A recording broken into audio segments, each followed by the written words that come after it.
All right, let's get started.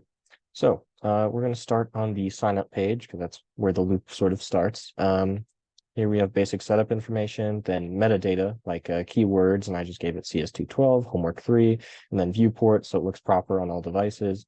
I titled it the sign up page, and then down here we have a header calling it the sign up form, similar stuff. And then here we actually get to the form data. So we have the name input where the user enters their full name. It's a required field as well. Same thing for email. They input their email and that's a required field. Password is similar, except we use password type so that the characters are hidden.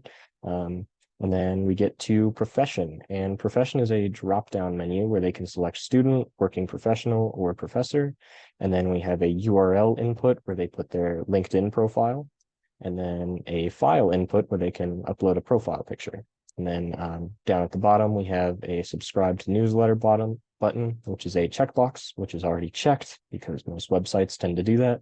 And then a submit button. And when the user hits submit, it will take them up here and send them to the URL of the login page, which is over here.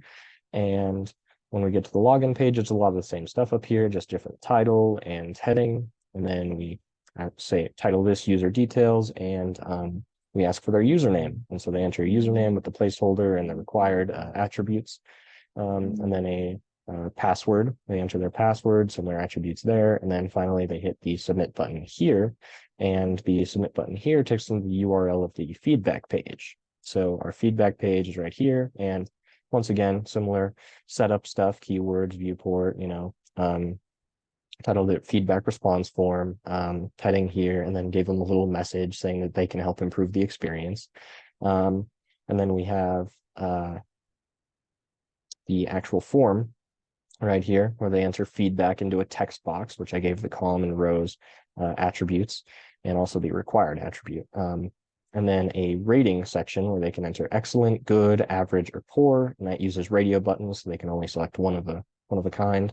And then the submit button, which will bring them back over to the sign up section. So here we are, and then I can show you that in action. So here's my biography page, or my summary page, and I added a little option down here to create accounts, so you can click it and then it'll take you to sign up. And then like if I just put Cole, you can see that when I press sign up, it takes me to the login form, and then if I submit that, it takes me a feedback form, and then it would just continue like that. So that's it in action.